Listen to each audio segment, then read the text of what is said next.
नए साल की आप सभी को हार्दिक शुभकामनाएं। ऊपर वाला करे कि जितने भी मैनिफेस्टेशन आपने अंदर रखे हुए हैं, जितनी भी पॉजिटिविटी आपके अंदर है, वो निकल कर आपकी दुनिया में बिल्कुल सामने आ जाए। साक्षात रूप से आपकी सारी ख्वाहिशें पूरी हो जाए। आज जिस घटना की कहानी मैं आपके सामने लेकर आया हूं ना, बिल्कुल ऐसी ही पॉजिटिविटी एक लड़का रखता था, मुंबई में रहने वाला जेसन नाम का। लेकिन अफसोस, उसको शायद दुआएं किसी की नहीं मिली। इसी चक्कर में उस न्यू ईयर की रात उसके साथ कुछ ऐसा हो गया कि सब कुछ बिखर गया, सब कुछ बर्बाद हो गया। आइए सबको शुरू से बताता हूं। जेसन, रुनय और अनिकेत तीन पक्के दोस्त थे और नागपुर में रहा करते थे। बचपन के दोस्त, और बचपन से यही सपना देखते थे कि मुंबई जाएंगे, फिल्म इंडस्ट्री को ज्वाइन करेंगे। लेकिन किस प्रकार से ज्वाइन करना है ये उनको कतई नहीं मालूम था। लगे हुए थे पढ़ाई लिखाई करने में। जब वो क्लास 10th तक पहुंचे ना, वो क्लियर हो चुके थे अपने माइंडसेट में कि हमको ना कॉस्ट्यूम डिजाइन करना बहुत अच्छा लगता है और हम इसी तरीके से फिल्म इंडस्ट्री में एंटर करेंगे। वो लोगों ने पता लगाना शुरू किए, 10th में रह के ही पता लगाना शुरू किए कि कौन सा ऐसा तरीका है। क्लास 11th के आते आते तक उन्हें समझ में आ गया कि भाई हम फैशन डिजाइनिंग कोर्स कर सकते हैं। अगर मुंबई से ही ये कोर्स करें तो फिर फिल्म इंडस्ट्री में एंट्री पाने का बहुत ही इजी तरीका, बहुत ही इजी रास्ता या ऑप्शन खुल जाएगा। घर वालों से बात किए और घर वालों ने कितना अच्छे साथ दिए पता है। बोलते हैं कि भाई तुम डायरेक्टली अगर फैशन डिजाइनिंग का कोर्स करने के लिए मुंबई जाते हो तो मुंबई को समझने में भी थोड़ा टाइम लग जाता है। उससे अच्छा एक काम करो, 11th में जस्ट गए ही हो, यहाँ से नाम कटाते हैं, मुंबई तुमको भेज देते हैं। दरअसल इन तीनों के घर वाले भी एक दूसरे को आपस में जानते थे। ये बचपन के, जैसे मैंने बताया, बहुत छोटे से ये लोग दोस्त थे, एक ही स्कूल में पढ़े हुए थे, इसलिए तो घर वाले आपसी बातचीत के साथ इन तीनों का एडमिशन मुंबई में करा देते हैं। मुंबई के मलाड इलाके में ये रहना शुरू कर देते हैं और पास के ही एक स्कूल से या जूनियर कॉलेज से कह लो, क्लास 11th और फिर 12th को बहुत अच्छे से निकालते हैं।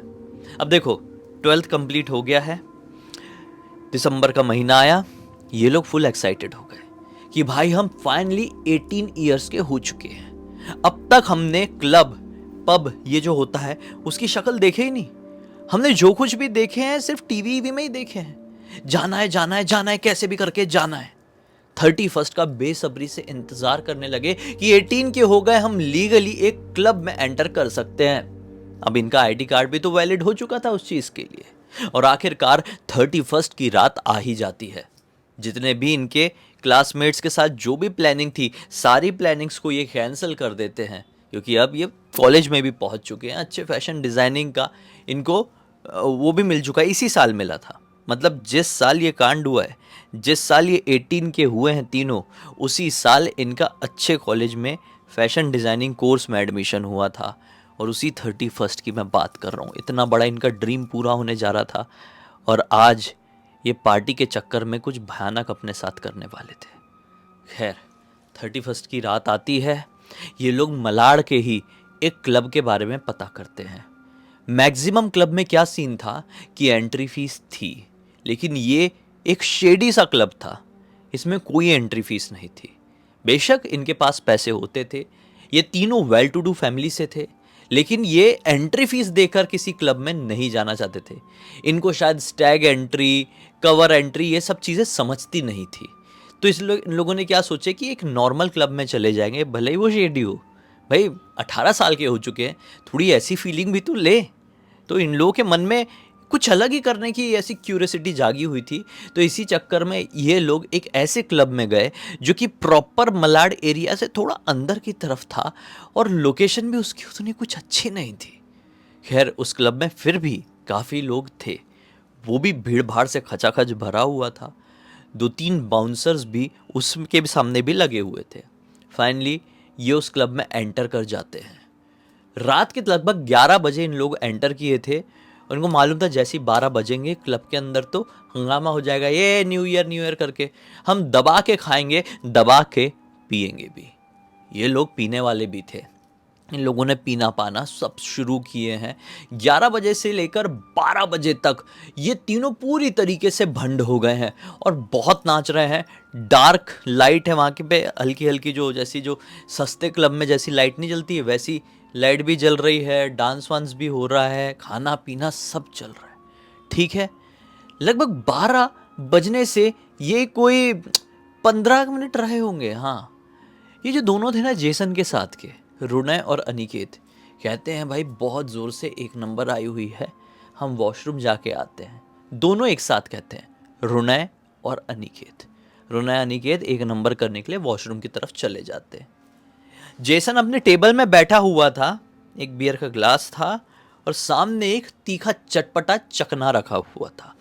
वो चने जो होते हैं ना उनको रोस्ट करके उसमें खड़ी खड़ी मिर्ची और लहसुन, ऐसा वो भी फ्राइड लहसुन ऐसे रखे हुए थे और मस्त उठा उठा के खा रहा था, मिर्ची चबाए जा रहा था और बियर की सिप ले रहा था।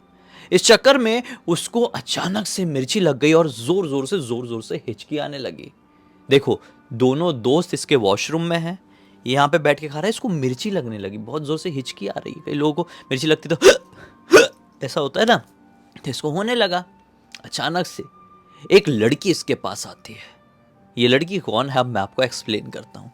जब से ये तीनों इस क्लब में एंटर किए थे, नाचना कूदना शुरू किए थे, तब से जेसन की नजर एक लड़की पर टिक गई थी।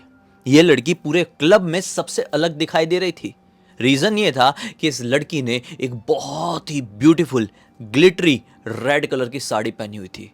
एकदम झमाझम पार्टी वेयर वाली थी। वो जो साड़ी पहनी हुई थी ना वो ऐसी चमक रही थी, जो लाइट्स थी वो साड़ी के ऊपर पड़ रही थी ना तो उसका रिफ्लेक्शन एक अलग ही हो रहा था। और वो लड़की की खूबसूरती वो शब्दों में भी नहीं बयां कर सकता था। कुछ इस प्रकार की वो लड़की थी कि सारी सब कोई उसके सामने फेल थी। बड़ी बड़ी सेलिब्रिटी भी उसका ये कहना था कि उसके सामने फेल थी। वो लड़की अचानक से, इसकी नज़र पड़ी हुई थी उस लड़की के ऊपर जब से ये लोग क्लब में आए हैं, जब से ये लोग नाच रहे हैं पी रहे हैं, तब से ये उस लड़की को देख रहा है और वो लड़की भी नज़रें चुरा चुरा के इसको देख ले रही है। शायद वो अपने फ्रेंड सर्कल में थी इसलिए इसको पहले अप्रोच नहीं कर रही थी। लेकिन जब ये अकेला बैठा था, इसके दोनों दोस्त भी वॉशरूम में गए थे और ये हिचकी ले रहा था, तो वो लड़की खुद से इसके टेबल में आती है और कहती है सब ठीक तो है ना, पानी पी लो, ज़्यादा ही तीखा लग गया। ये बोलता है हाँ ज़्यादा ही तीखा लग गया है। लड़की जाती है, भाग के आती है, इसको पानी का ग्लास भी देती है। वो पानी पीता है, हिचकी तो बंद हो जाती है। आप सोच रहे होंगे कि ये कैसी भूतिया कहानी, आगे समझ में आएगा। हिचकी तो बंद हो जाती है भाई, लेकिन उसका तीखापन नहीं जाता है। आंसू वासू सब आ गए। उसके दोस्त आ ही नहीं रहे, अटक गए हैं एक नंबर करने में। खैर, पीने पाने में तो तरह तरह की हरकतें लोग करते हैं, वो भी कर रहे होंगे, जो भी वो जाने। पता चला वो एक नंबर करके आ गए होंगे, वहीं पे भीड़ भाड़ में कहीं और ही नाचने लगे होंगे, अपने दोस्त को भूल गए होंगे। खैर जो भी है, इसने उसको पानी वानी पिलाई थी, उसकी हिचकी तो बंद हुई थी। इतने में लड़की फिर से उससे कहती है अगर मिर्ची ठीक नहीं हुई है, तीखापन तुम्हारा नॉर्मल नहीं हुआ है, तो मेरे पास टॉफ़ी है, कैंडी खा लो, अच्छा लगेगा, बढ़िया वाली है। ये बोलता है हाँ प्लीज़ प्लीज़। वो ये ऑकवर्ड भी हो रहा था बहुत ज़्यादा। एक तो इतनी सुंदर लड़की है, ये जब से आया उसको लाइन मार रहा है, वो लड़की भी इसको देख रही है। अब उसके सामने इसकी तो पोपट हो ही जा रही है ना, हिचकी ले रहा है तो कभी आंसू आ रहे, तो कभी मुंह से तीखापन, नाक वाक बह गई। मतलब इतनी खराब कंडीशन है तीखेपन के कारण। पता नहीं कौन सी प्रजाति की मिर्ची थी जो इतनी ज़्यादा तीखी लग रही थी इसको। खैर जो भी है, लड़की अपने छोटे से पर्स से एक टॉफ़ी निकालती है। जैसी उस टॉफ़ी को खाता है ना, उसको बहुत अच्छा लगता है। बहुत टेस्टी टॉफ़ी थी। ये बोलते हैं यार बहुत अच्छा लगा यार, तुम पहले क्यों नहीं आई मेरे पास, ये कौन सी टॉफ़ी है? बोलती है छोड़ो ना, ऐसी बहुत सारी है मेरे पास। खैर मैं बाहर स्मोक करने के लिए जा रही हूँ, तुम भी करते हो? ये नहीं करता था, लेकिन फिर भी बोलता है हाँ हाँ कर लूँगा। कहाँ बाहर? बोलती हाँ अंदर अलाउ नहीं है, बाहर चलो। ऐसा कह के वो लड़की इसी के टेबल में बैठी होती, उठती है, बाहर की तरफ निकल जाती है। दरवाज़ा खोल के ये भी लड़की के पीछे पीछे पीछे पीछे बाहर। अब लड़की कहती है कि मैं ऐसा ओपनली खुला रोड में नहीं पी सकती, पीछे तरफ एक गली है, वहाँ पे खड़े होके पीऊँगी, वहीं पे चलते हैं, ठीक रहेगा। ये बोलता है ठीक है, गली में ही खड़े होके पी लेंगे। ये वैसे भी पिया हुआ है। अभी लड़की भी बात कर रही है जिसको इतनी देर से देख रहा था, और वो गली में भी जाने बोल रही है, तो ये ओवर एक्साइटेड हो गया। लड़की बाहर निकली, लेफ्ट लेके पीछे की तरफ जाने लगी। पीछे सचमुच में एक गली थी, इसको नहीं मालूम था वहाँ पे शेडी सा क्लब है, शेडी से इलाके में। खैर ये वो पीछे की तरफ जाती है उस क्लब के, एकदम सुनसान पतली सी गली, कोई कुत्ता उत्ता भी नहीं, कोई दिखाई भी नहीं दे रहा है। रात हो चुकी है और 12 कुछ ही देर में बजने वाले हैं। म्यूज़िक अंदर लाउड है, बाहर रोड जो भी है वो पूरी तरीके से नॉर्मल है, क्योंकि पुलिस की भी अच्छी नाकाबंदी रहती है स्ट्रांग, कि कोई पी पा के ना चलाए, हरकतें ना करे, क्योंकि न्यू ईयर में बहुत सारे लोग ये सारी चीज़ें करते हैं। तो ठीक है, इसलिए रोड भी शांत थी। तो ये गली में जा रही आगे आगे, ये पीछे पीछे चल रहा है, इसको लगा रुकेगी रुकेगी रुकेगी। वो गली के बिल्कुल एंड पोर्शन में जाके लड़की रुकती है, जिसके आगे जाने का कोई रास्ता ही नहीं था। दीवार खड़ी हुई थी, मतलब रास्ता, उस गली का रास्ता, वो गली वहीं पे क्लोज्ड थी, दी एंड था। वो लड़की बिल्कुल दीवार के पास जाकर रुक जाती है। ये बोलता है कि एकदम ऐसे अंदर आ गए हैं, बाहर से कोई देख लेगा तो अच्छा नहीं लगेगा ना। लड़की कुछ जवाब नहीं देती है। लड़की दीवार की तरफ ही मुंह करके बस खड़ी हो गई है। ये लड़की के पीछे है। बोल रहे ठीक है, हम निकालो सिगरेट यार, मुझे ऑकवर्ड हो रहा है, हम बहुत ही अंदर आ गए, कोई देख लेगा तो सही में हमको क्या सोचेगा क्या नहीं, निकालो जल्दी जल्दी ख़त्म करते हैं। लड़की कोई जवाब नहीं दे रही है, अभी भी दीवार की तरफ बस ऐसी खड़ी है। इसने अभी तक लड़की का नाम भी नहीं पूछा था। एक्सक्यूज मी, सुनिए ना, ऐसे हकलाते हुए हिचकिचाते हुए बोला। लड़की ने फिर से कोई जवाब नहीं दिया, इसलिए सोचा लड़की को हो क्या गया है, ये पी कुछ अलग नशा करके आई है क्या बाहर, जो मैं अंदर समझ नहीं पाया। ये देखने के लिए लड़की का चेहरा घूम के उसके चेहरे के सामने जैसी गया है, उसका चेहरा देख के इसके पैरों तले जमीन निकल गई। वो लड़की का चेहरा इतना ज्यादा डरावना था कि मानो किसी इंसान का तो हो ही नहीं सकता किसी भी कंडीशन में। वो लड़की का चेहरा लिटरली गल गल के जैसे मोम कैसे टपकती है वैसे टपक रहा था। आंखों में पुतलियां नहीं थी, मुंह खुला हुआ था और अजीब सा काला काला धुआं निकल रहा था।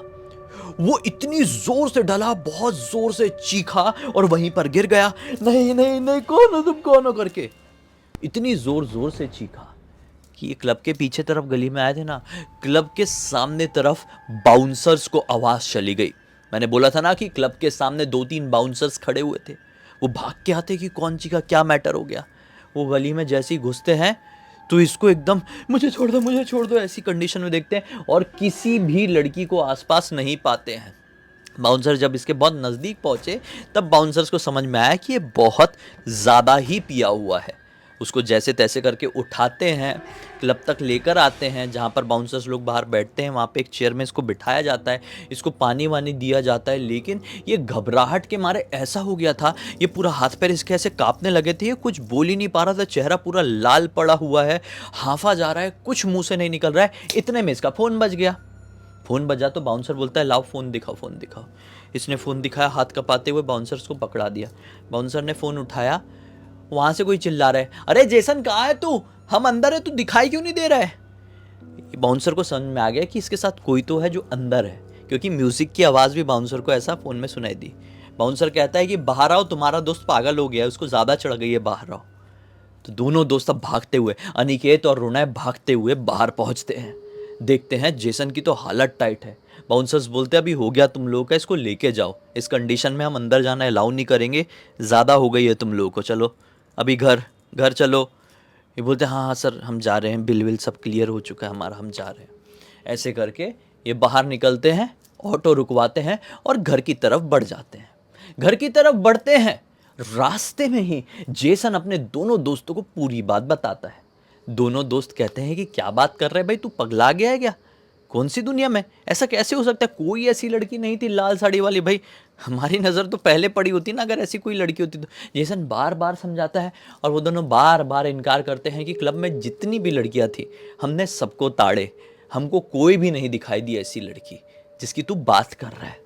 ये लोग बात कर ही रहे हैं आपस में कि अचानक से इनको फील होता है कि ऑटो वाले भैया नॉर्मल सड़क से जाते जाते एक अलग ही शॉर्टकट पेलती है। ये घबरा गए, अरे भैया आप कहाँ से जा रहे हो यार, ये हमारे घर का रास्ता नहीं, आप कहाँ जंगल वंगल में ले आया, हम तो नोटिस ही नहीं कर पाए। ऑटो वाला बोलता है अरे भाई चुपचाप बैठे रहो ना, क्यों टेंशन ले रहे हो, 15 साल से यहाँ पे ऑटो चला रहा हूँ, मुझे सब मालूम है सारे रास्ते। अभी ऑटो में पेट्रोल कम है, लफड़ा हो जाएगा, सीधे सीधे रास्ते से जाएंगे तो शॉर्टकट से चलते हैं ना। ये तीनों और डर गए कि ये ऑटो वाले की क्या मंशा है। ऑटो वाला चल रहा है, जंगल में चल रहा है, रास्ता खदड़ पदड़ है, आसपास पूरा सुनसान, कोई स्ट्रीट लाइट नहीं, टिपिकल एक जंगल वाला, पता नहीं है कौन सा रास्ता है, कि बीच में ऑटो बंद पड़ गई। ऑटो बंद पड़ गई तो इनकी तो हार्ट बीट, समझ लो दिल यहां से निकल के मुंह में आ गया तीनों के, कि आज हो क्या रहा है। और इसका तो, जेसन का तो दिमाग काम करना ही बंद कर दिया। ऑटो वाला ऑटो स्टार्ट करने की बहुत कोशिश करता है, लेकिन नहीं होता है। जेसन को अंदर ही अंदर लगने लगा, क्लब में मिली भूत, यहाँ पर मेरा लुटेरा, ऐसी तैसी हो गई पूरे न्यू ईयर की। उससे अच्छा तो हम घर पे ही मना लिए होते, पता नहीं क्लब में आने का कौन सा चस्का चढ़ गया था, वो भी शेडी वाले। खैर ये लोग ऐसा घबराए हुए हैं, क्या कर, एक दूसरे को देख के इशारा कर ही रहे हैं, भागे के उतर के। इतने में ऑटो वाला खुद अपनी सीट से उतरता है और कहता है कि मैं कोशिश कर रहा हूँ, तुम लोग टेंशन मत लो, बैठे रहना, बाहर मत निकलना। ऐसा बोल के ऑटो वाला बाहर किसी को देखने लगता है। 5 मिनट हो जाते हैं। 5 मिनट बाद ये बड़ी हिम्मत करके बाहर निकल के देखते हैं, ऑटो वाला गायब है। ऑटो वाला नहीं दिखाई दे रहा है, वैसे भी अंधेरा है, वैसे भी चढ़ी हुई है, कुछ होगा भी सामने तो दिखाई नहीं देगा घबराहट में। ये तीनों इशारा करते हैं, इसकी ऐसी तैसी, भागो भागो, बस भागो गंदी तरीके से। ये भागना शुरू किए, ले दौड़े जा रहे। थोड़ी आगे जाने के बाद इनको समझ, ये रास्ता इनको पता नहीं था, लेकिन फिर भी अपनी जान बचाने के लिए लोग भाग रहे हैं, क्योंकि ये लोग ऑटो वाले के ऊपर करने लगे थे शक, कि ऑटो वाला अभी अपने साथियों को लेके आएगा और हमारा मोबाइल, चेन, हमारे पास जो कुछ भी सब छीन लेगा, पैसे पूसे सब कुछ, क्योंकि ऑटो वाले ने भाप लिया है कि हमने पिए पाए हैं, अभी भागो। तो ये भाग रहे थे, भागते भागते इन लोगों को समझ में आ गया, लाइट्स दिख रही है, मतलब हमको कहाँ जाना है। रहते तो मलाड में ही थे, मलाड से ही जा रहे थे ना, तो इनको समझ में आ गया, अच्छा इस रास्ते से जाना है। शायद ऑटो वाला सही ही ला रहा था, लेकिन ठीक है भाई, हमको डर लग रहा था, क्यों बैठ के आए, भागते हैं अभी उसी रास्ते में। अब भागते भागते फिर थोड़ा स्लो हो गए और फिर थोड़ा नॉर्मल चलने लगे, कि चलो भाई अब लाइट्स दिखने लगी है, हम सेफली लगभग पहुंच ही चुके हैं अपने नॉर्मल रोड में। कि इतने में अचानक से इनको फील होता है कि इनके पीछे पीछे कोई चल रहा है। घबराहट हुई कि ऑटो वाला तो नहीं आ गया अपने साथियों के साथ। पलट कर देखे, पीछे कोई नहीं। फिर आगे बढ़े, फिर रुके, कोई है। फिर पलट कर देखे, कोई नहीं। ऐसा 4-5 बार हुआ है। बोले अब भागना शुरू करो। जैसे ये दौड़ना शुरू किए तो अनिकेत और रुनय क्या फील करते हैं कि जेसन तो दौड़ ही नहीं रहा है। जेसन तो ठीक। पलट कर देखे तो जेसन अपनी जगह पर ऐसे रुका हुआ। जेसन चल भाग, कुछ घबराहट हो रही है भाई, हमारे पीछे कोई आ रहा है लेकिन दिखाई नहीं दे रहा है, तेरी बातों में सच्चाई लग रही है। जेसन ऐसे खड़े, अरे जेसन चलना, तू पागल हो गया क्या, चलता क्यों नहीं है यार। ऐसा करके जैसी जेसन को हाथ लगाया अनिकेत ने, जेसन ने अपनी आंखें उठाया भाई, पूरी तरीके से ऐसी पुतलियां नहीं, इतनी जोर के ऐसी पतली वाली चीख मारा है ना, जैसे कि भूतिया फिल्मों में सुनाई देती है, सेम टू सेम जेसन के मुंह से वो वाली चीख निकली। उसकी चीख के साथ आसपास जितने पेड़ थे उससे इतने सारे पता नहीं कैसे बर्ड्स चिल्लाते हुए भागे हैं ना, जैसे कि मानो अपनी जान बचाने के लिए जितने भी बर्ड्स, कुत्ते उत्ते सब है, रोना शुरू कर दिए, भागना शुरू कर दिए, उल्लू बाज वगैरह सब दिखाई दे रहा है। इनकी तो ऐसी हालत खराब, अनिकेत और रुनय भाग गए, जेसन को छोड़ के वहीं पे भाग गए। अपने घर पर पहुंचे, दरवाजा बंद करके, भाई क्या हो गया, जेसन गया लगता है, अभी कुछ नहीं हो सकता। इतने में ये बात कर ही रहे हैं, दरवाजा नॉक, हिम्मत करके दरवाजा खोलते हैं। जेसन बाहर खड़ा हुआ है नॉर्मल आंखों के साथ, लेकिन चेहरे में कोई एक्सप्रेशन नहीं, पूरी तरीके से भीगा हुआ है। कपड़े सर से लेकर पैर तक टप टप टप पानी टपक रहा है, और जेसन के पास से बहुत गंदी स्मेल आ रही है। पता नहीं ये कहाँ पर अपना शरीर दे मारा है, ऐसी वाली स्मेल। नाली में गिर के आया है कि पता नहीं, बारिश तो नहीं हुई थी, इतना भीगा कैसा। ये पीछे हट गया, कुछ नहीं बोले। जेसन बिना कुछ बोले कपड़े उतारा, बाथरूम में घुस गया, शॉवर ऑन किया, और शॉवर चल ही रहा है। आधे घंटे हो गए, शॉवर रुक गया। ये जागे हुए हैं, देख ही रहे हैं बाथरूम की तरफ कि अब निकलेगा तब निकलेगा। पूरी रात हो गई, पानी सब खत्म हो गया, जेसन बाथरूम से नहीं निकला। सुबह हुई, तुरंत अनिकेत ने जेसन के घर वालों को फोन लगाया, पूरी बात बता डाला। बोले बेटा हम आ रहे हैं। अब नागपुर से भाई वो लोग फुल स्पीड में जैसे आना होगा आए, शाम हो गई बाकी आने में, आए हैं। जेसन उतने में बाहर निकल चुका था, हालत बहुत ख़राब थी। ये अपने आप को दूसरे कमरे में बंद करके रखे हुए थे। जेसन वो जो बाथरूम से जुड़ा हुआ एक कमरा था वहीं पर था, क्या कर रहा था क्या नहीं मालूम नहीं। घर वाले आए हैं, जब उस कमरे में गए हैं, क्या देखे हैं कि जेसन ने कोई कपड़े वपड़े नहीं पहना हुआ है, पूरी दीवार में पेन से पता नहीं क्या ऐसा गोद दिया है, पूरी दीवार बर्बाद कर दिया है पूरी। पानी बह रहा है नीचे, पानी वानी बाल्टी वाल्टी से कितना डाल दिया कितना नहीं मालूम नहीं, मतलब कुछ तोड़ा फोड़ा तो नहीं, लेकिन पूरी बर्बादी मचा दिया गोद गोद के। पेन से पता नहीं वो क्या लिख रहा था, भगवान ही जाने। उसे घर वाले जैसे तैसे करके उसको संभालते, बहुत चिल्ला रहा था भाई, बहुत चिल्ला रहा था, आस पड़ोस के भी लोग आ गए, बदनामी हो गई, बर्बादी हो गई। उसको लेकर गए हैं गाड़ी वाड़ी में बिठा के, नागपुर ले गए, उसका ट्रीटमेंट शुरू किए। 10 साल बीत गए, 2025 आ गया 2015 से, अब तक जेसन पूरी तरीके से नॉर्मल नहीं हुआ है। कई हॉस्पिटल्स में, कई मेंटल असाइलम में वो काफ़ी समय तक भर्ती रहा, लेकिन थोड़ा ही ठीक हुआ है। इतना ठीक हुआ है कि उसके साथ क्या क्या हुआ उसने सब कुछ बताया। पढ़ाई लिखाई सब खत्म, बस बैठे रहता है, घर वाले बोलते हैं उठ जा तो उठ जाता है, खा ले तो खा लेता है, सो जा तो सो जाता है। बेचारा रोबोट बन के रह गया है, खुद की ज़िंदगी कुछ नहीं बची। क्या हुआ उसके साथ कुछ नहीं पता, डॉक्टर सिर्फ कहते हैं कि इसका दिमाग बस ख़त्म हो गया है, रीज़न नहीं मालूम। डॉक्टर कहते हैं कि हो जाता है कुछ लोगों के साथ, अब क्या है उसके पीछे का साइंस नहीं मालूम। कैसे पता चलेगा? इसके पीछे कोई साइंस नहीं है, इसके पीछे है पैरानॉर्मल वर्ल्ड, जिसका सामना जाने अनजाने जेसन से हो गया। इस पूरी घटना की जानकारी जेसन के दोस्त अनिकेत ने ही मुझे इंस्टाग्राम पर लिख कर दिया। बोला भाई पूरी दुनिया को बताओ, सीख मिलेगी बहुत बड़ी। और क्या सीख मिलेगी मुझे एक्सप्लेन करने की कोई ज़रूरत ही नहीं, आप समझ चुके हैं। अब तक इस वीडियो को देख लिए थे तो लाइक ज़रूर कर देना, चैनल को सब्सक्राइब करके बेल आइकन दबा के ऑल के ऑप्शन में क्लिक करना, और इंस्टाग्राम की लिंक वीडियो के डिस्क्रिप्शन बॉक्स में मिल जाएगी, वहाँ पे भी जुड़ जाना। मेरी वेबसाइट की लिंक भी है भाई, तो प्रोडक्ट और सर्विसेज चेकआउट कर सकते हो। न्यू ईयर आया है तो अच्छा होगा, देखो फ़ायदा मिल सकता है, एक नई चीज़ की शुरुआत कर सकते हो हमारी वेबसाइट में आके। बाकी हम कल फिर से मिलते हैं, कल निकल छुट्टी है, 1 जनवरी को फिर से मिलते हैं नए साल में। तब तक के लिए बहुत बहुत धन्यवाद, आपका दिन शुभ हो।